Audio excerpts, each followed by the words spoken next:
राधा। कौन है?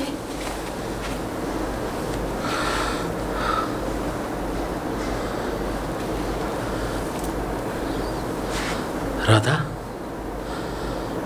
रवि, तुम वो भी यहाँ हमारे घर पे? तुम्हें कैसे पता चला कि हम लोग गांव में आ गए हैं? काश ना पता चलता। तुम कहाँ चले गए थे? अरे कहाँ कहाँ नहीं ढूंढा मैंने तुम लोगों को, पागलों की तरह फिरता रहा। जब आज सूरज मुझे मिला तो उसने मुझे बताया कि राधा दीदी और हम गांव में आ गए। एक बार भी नहीं सोचा तुमने कि इस गांव में तुम क्या छोड़ के जा रही हो? कभी महसूस नहीं किया इस गांव को? अरे भूल गई उन चीज़ों को जहाँ जहाँ हम जाते थे, जहाँ जहाँ हम खड़े होते थे। अरे पूरे गांव से बगावत करती तुमने मेरे लिए, अपने माँ बापों से लड़ी। और आज मुझे नहीं पता था कि इतनी कमज़ोर मेरी राधा होगी जो मुझे छोड़ के चली जाएगी। कमज़ोर नहीं थी, कमज़ोर हालात ने बनाया था मुझे। मैं जानता हूँ तुम्हारे माँ बाप को उस डाकू शंकर ने मार दिया, लेकिन इसमें मेरा कसूर क्या था? सजा तो मुझे मिली ना। तुम इस गांव से छोड़कर जब गई तो पल पल तिल तिल हर एक पल मरा हूं मैं। बस भगवान से एक ही प्रार्थना करता था कि भगवान ये जान जाने से पहले बस एक बार मेरी राधा का मुझे दीदार करा दे। और देखो आज मिले भी तो एक ऐसे हालत में। सूरज, ना जाने जिंदगी ने कहां से कहां लाकर खड़ा कर दिया, और तुम ये बात कहते हो कि तुम जब एक बार गई पीछे मुड़ के नहीं देखा कि तुम क्या छोड़ के जा रही हो। शायद तुम मेरी जगह होते तो तुम महसूस कर पाते कि मैंने अपनी जिंदगी का इतना बड़ा हिस्सा छोड़ के जा रही हूँ। तुम्हें तो मैंने अपनी जिंदगी मान लिया था, और अपनी जिंदगी को कोई ऐसे छोड़ के कैसे जा सकता है? अरे जा सकता है, लेकिन बाद में कम से कम एक बार तो पता लगाती कि रवि मर गया या जी रहा है। अरे किस किस हालातों से गुजरा हूं मैं, न जाने कितने ताने सहे अपने माँ बाप के। और आज तक मैंने शादी नहीं की, इसी वजह से। मतलब? इसी वजह से शादी नहीं की क्या? कि एक दिन तुम आओगी। लेकिन अब ऐसा लगने लगा है कि मेरी राधा वो राधा नहीं है जिस राधा के मैं सामने खड़ा हुआ हूँ। वो एक अनजान लड़की है मेरे सामने। जानती हो कि तुम्हारे मन में बहुत सारे सवाल उठ रहे होंगे, लेकिन मैं भी क्या करती? क्या तुम्हें लगता है कि मैंने एक बार तुमसे मिलने की या तुमसे बात करने की कोशिश नहीं की? तुम तो जानते हो तुम्हारे माँ बाप हमेशा हम दोनों के खिलाफ रहे हैं। जब मैं सूरज को लेकर यहाँ से जा रही थी, एक बार तुम्हारे घर गई थी, फिर तुम्हारे माँ बाप ने कह दिया कि रवि यहाँ नहीं है और तुम उससे मिलने की कोशिश भी मत करना, क्योंकि वो अपनी ज़िंदगी में बहुत आगे बढ़ चुका है। मैंने सोचा कि मेरा तो सब कुछ ख़त्म ही हो गया इस गांव में, मेरा कोई अपना नहीं है, मेरे माँ बाप चले गए, मेरा एक छोटा भाई है, और मेरा होगा भी कौन। मैंने सोचा तुमने भी मुझसे मुंह मोड़ लिया, लेकिन जाने के बाद फिर भी मेरा दिल ने गवाही नहीं दी कि तुम ऐसा कर सकते हो। कि क्या तुमने एक बार मिलने की कोशिश क्यों नहीं की? जब मेरे माँ बाप का कत्ल किया गया, बेरहमी से मारा गया, जब उस वक्त कहाँ थे रवि? तुम कहाँ थे उस वक्त? हर पल मुझे तुम्हारी ही आस लगी थी कि कोई तो आए मेरे माँ बाप को बचा ले, मैं अपने भाई को लेके। मैं कब था यहाँ? तुम्हें नहीं पता? या तुमसे कह के नहीं गया था कि शहर में मेरा लास्ट पेपर बचा हुआ है। अब मुझे क्या पता कि मेरे पीछे इतना बड़ा कांड हो जाएगा। और जब मैं वापस आया इस दुनिया तो मेरी तो दुनिया ही लुट गई। और रही बात माँ बाप की, मैंने अपने माँ बापों से पूछा, उन्होंने सिर्फ एक ही जवाब दिया, या तो तू अपने फ्यूचर देख या उस लड़की को देख। तो बाद में मैंने अपने माँ बाप से पूछा, वो कुछ मैसेज या कोई बात कह के गई? तो उन्होंने जवाब दिया कि नहीं। एक चिट्ठी छोड़ के गई थी मैं, तुम्हारे घर के दरवाजे के आगे डाल के गई थी जब तुमसे मिलने आई थी। तो वो चिट्ठी मेरे घर के दरवाजे के आगे डालने की जरूरत क्या थी? मेरी माँ को देती ना, मेरी माँ को देती। मेरी माँ तो जानती थी ना मेरे और तुम्हारे रिश्ते को। जानती थी, लेकिन तुम्हारी माँ तुम्हारे बाप के डर से बेचारी कुछ नहीं बोल पा रही थी, इसीलिए मैंने वही दरवाजे पे वो चिट्ठी फेंक दी और इशारे से तुम्हारी माँ से कहा, हाथ जोड़ के कि एक बार ये चिट्ठी पढ़ के रवि को दे दे। खैर, रात गई बात गई। मैं तो सिर्फ इतना कहना चाहता हूँ कि भूल जाओ पुरानी बातों को, भूल जाओ उस वक्त को। हर एक गांव के अंदर बहुत सारी चीज़ें ऐसी हुई थी जिनकी वजहों से सब कुछ भुला दिया जाता है। तुम भूल सकते हो उन पुरानी बातों को, लेकिन मैं नहीं भूल सकती। क्या तुम भूल सकते हो मेरे माँ बाप की कितनी बेरहमी से हत्या की गई? अगर मेरी जगह तुम्हारे माँ बाप होते तो तुम क्या करते? उन कातिलों को छोड़ देते? नहीं। और एक बात और रवि, अपने ध्यान में बिठा लेना, मैंने अपने भाई के साथ अपना भाई इसीलिए पुलिस ऑफिसर बनाया क्योंकि मेरे माँ बाप का सपना था और मेरा, ताकि उन कुत्तों से, उन दुश्मनों से बदला ले सके। बस राधा बस। अगर तुम उस रात होते ना तो तुम्हारी रूह कांप उठती। तुम जानते हो सूरज जब इतना सा था उसे मैं ना जाने कहाँ कहाँ लेके छुपी, उन दरिंदों से बचाया मैंने, लेकिन मुझे ही पता है मेरे माँ बाप को उन्होंने मार दिया। अगर उस रात मैं उसे लेके नहीं छिपती ना तो वो मेरे भाई को, मुझे भी खत्म कर देते वहीं। पर राधा, ये खून खराबे सब क्या होगा? खून खराबा? और उस रात जो खून खराबा हुआ था, उस खून खराबे में तो 2 लोगों की जान भी चली गई जो हमारी जान थी। अगर मैं होता ना तो ये जान नहीं जाती। तुम अच्छी तरह जानती हो कि मैं शहर में अपना आखिरी पेपर दे रहा था। मेरे माँ बाप ने मुझे पढ़ा लिखा कर, और देखो आज इसी जंगलों में, इसी गांव के अंदर फॉरेस्ट ऑफिसर बनाया। देखो राधा, मैं जंगल के चप्पे चप्पे से जानता हूँ। 1-2 बार उन डाकुओं से मेरी मुलाकात भी हुई है, ऐसी बात नहीं है कि नहीं हुई है। लेकिन कुछ हादसे ऐसे होते हैं कि मैं समझता हूँ कि हादसा? तुम उसे हादसा कह रहे हो? वो कोई कार एक्सीडेंट नहीं था, वो कोई सड़क पे गिरी हुई मौत नहीं थी, वो घर में घुस के मारा गया था। अरे क्या बिगाड़ा था हमारे माँ बाप ने और हमने उन लोगों का? और हाँ रवि,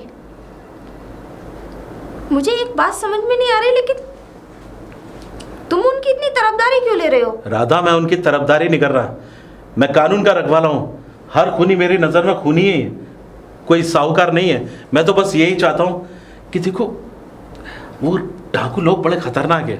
मैं बस, तुम भी डर गए उनसे? मैं डरा नहीं हूँ, बस जब मैंने तुम्हारे माँ बापों को कत्ल की खबर सुनी तो ऐसा लगा जैसे सब कुछ खत्म हो गया उस गांव में। इस गांव में एक सन्नाटा सा फैला। गांव के लोग इतने दहशत में आ गए कि कभी उन डाकुओं के फेवर में एक भी गवाही नहीं थी। और वो दहशत आज तक भी है, कोई नहीं मिटा पाया उसे। लेकिन हाँ, एक बात ज़रूर कहती हूँ रवि, मुझे अपने भाई पे पूरा भरोसा है। वो अपने माँ बाप की मौत का बदला ज़रूर लेगा और इस पूरे गांव को आज़ाद कराएगा। बस राधा, मैं तो शायद अपनी वो पहली वाली राधा को ढूंढना आया था, माफ़ करना। बस आखिरी बात इतना ही कहना चाह रहा हूँ कि अपना और अपने भाई का ख्याल रखना। डाकू खतरनाक है वो। नहीं रवि, तुम्हारी वही राधा है, बस फर्क इतना है कि जब हम दोनों साथ थे और अब हम दोनों के रास्ते अलग अलग।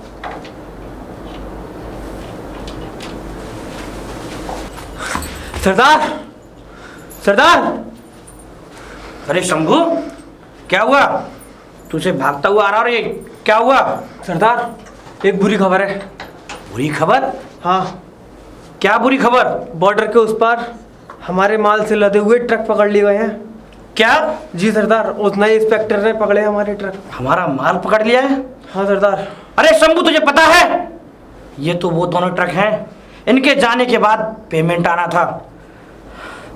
ये नया थानेदार जो आया है ना, मुझे लगता है इसकी मौत इसे पुकार रही है।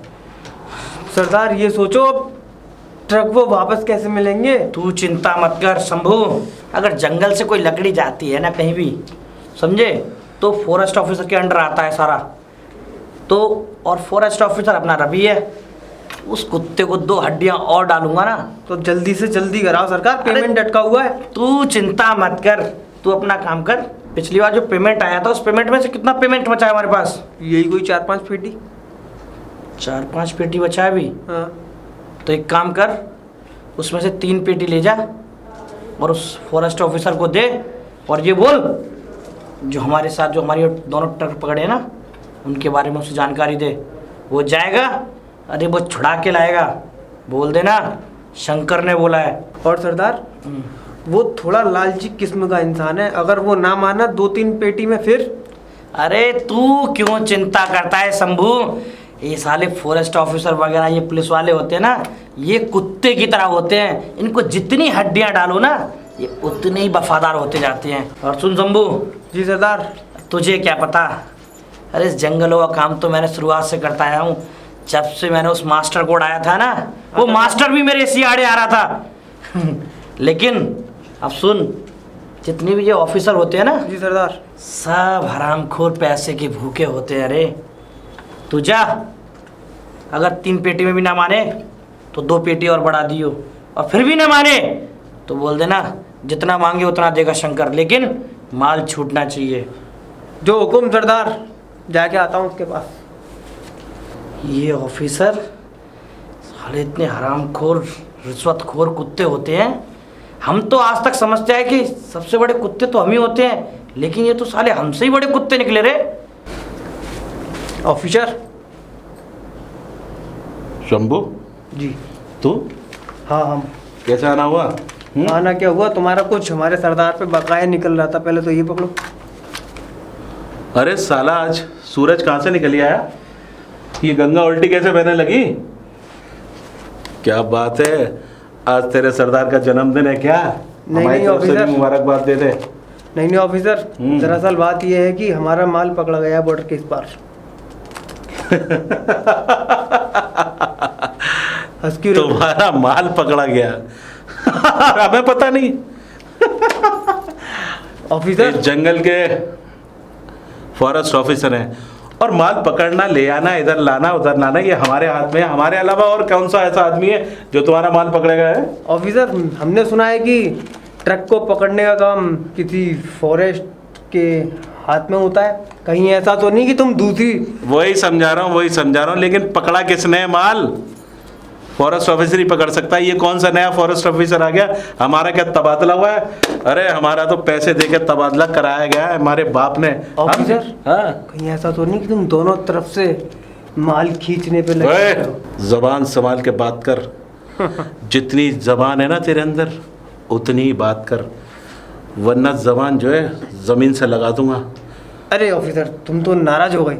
अच्छा ऑफिसर, बहरहाल सब बात छोड़ो, अब ये बताओ वो ट्रक कब तक छूट जाएंगे? सरदार को जवाब भी देना है मुझे। लेकिन ये ट्रक पकड़े किसने हैं? हमें क्या पता किसने पकड़ लिए? मैं सुना है किसी नए इंस्पेक्टर ने पकड़े हैं, जिसका नाम सूरज है। अब मैंने कभी देखा तो है नहीं, वो कभी मुलाकात हुई नहीं। क्या? लेकिन किसी सूरज ने पकड़े हैं वो ट्रक। सूरज ने? ऐसी खबर है, मैं पक्की नहीं बता रहा, ऐसी खबर मुझे पता लगी है। तो चुप रहे, मैं सब समझ गया। देख, ट्रक वापस आ जाएंगे, अपने सरदार से बोलियो जाके 10 लाख रुपए लगेंगे। 10 लाख। मुझे पता है उन ट्रकों में कितने का माल है। 10 लाख? 40 लाख का माल है उन ट्रकों में। हमें तो पता है कि उसमें क्या क्या जाता है, पुलिस को थोड़ा ही पता है। बस बस बस ऑफिसर, काम हो जाएगा, लेकिन मुझे ये बताओ कि हमारा काम कब तक होगा? अपने सरदार को बोलना 10 लाख रुपए। ऑफिसर, अब दिन बे दिन तुम्हारी डिमांड कुछ ज़्यादा बढ़ती जा रही है। 10 लाख होते हैं वो 10 लाख।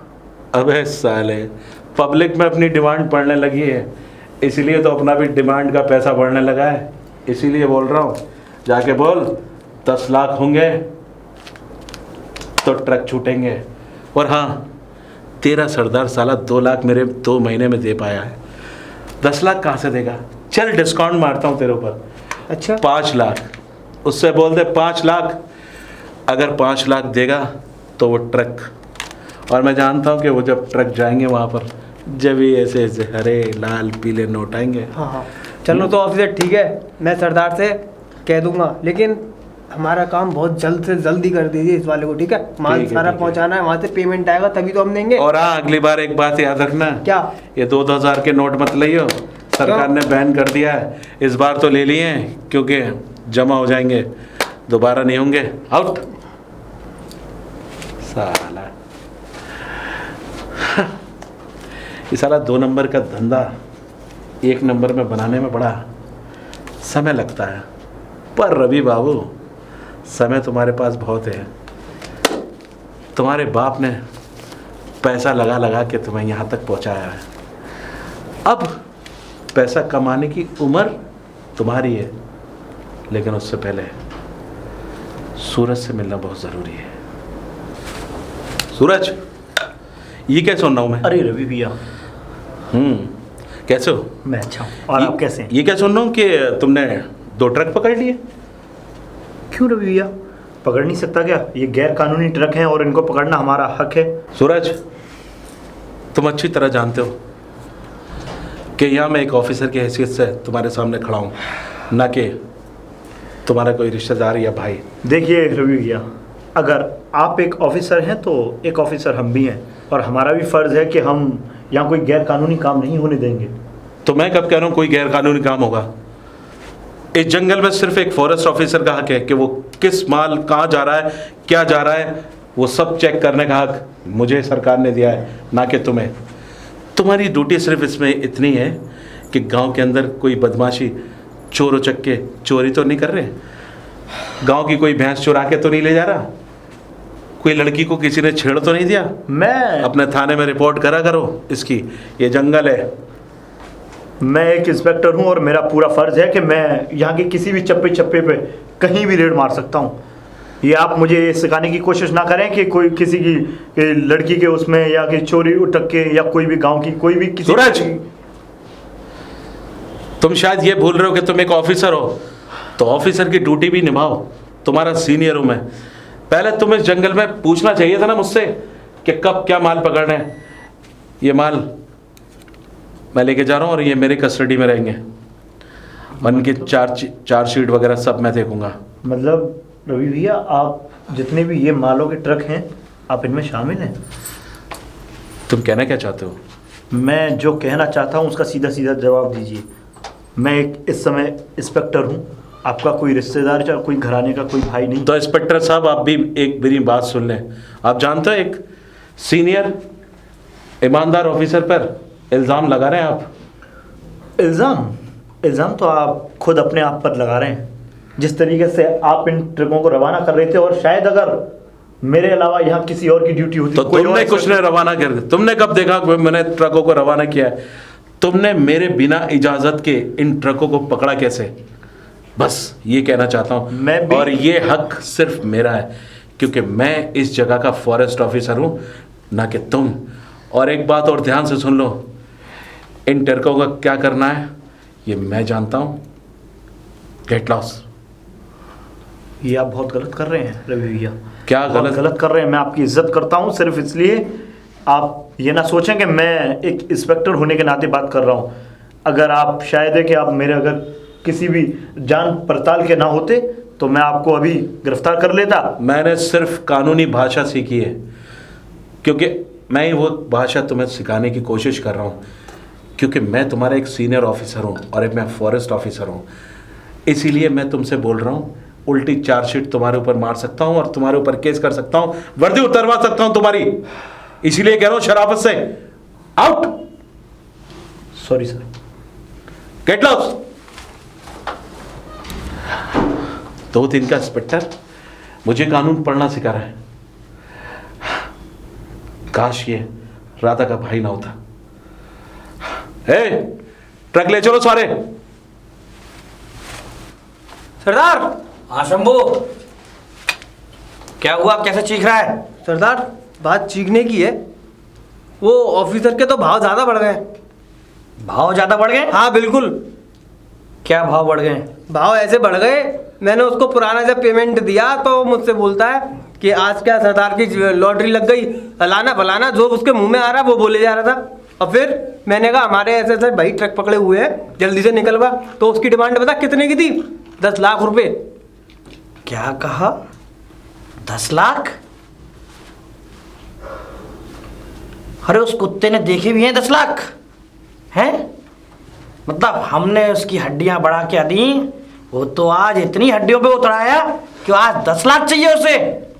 सरदार कहीं ऐसा तो नहीं है वो हमारे साथ कोई धोखाधड़ी वाला काम कर रहा हो? नहीं रे शंभू, नहीं रे शंभू, नहीं, तू नहीं जानता।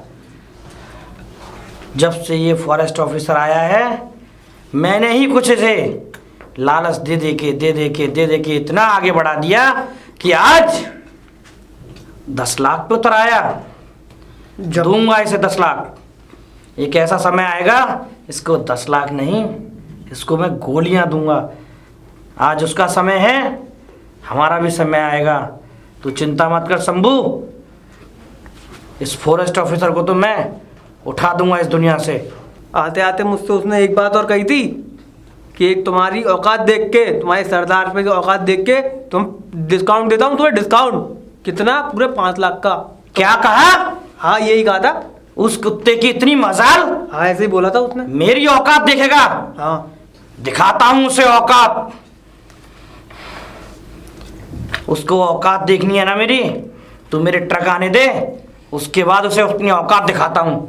सरदार ट्रक तो अब मेरे को तो ये लग रहा है कि जल्दी से जल्दी काम हो जाए। तू चिंता मत कर, वो ट्रक लेके आएगा। और सुन, हाँ। ट्रक आ जाए ना तो फिर दोबारा उन ट्रकों को भिजवा दियो सरहद पार। ठीक है सरदार। मेरी औकात दिखाएगा मुझे, चिंता मत कर ऑफिसर। जिस दिन मैंने अपनी औकात दिखाई, तू नहीं बचेगा।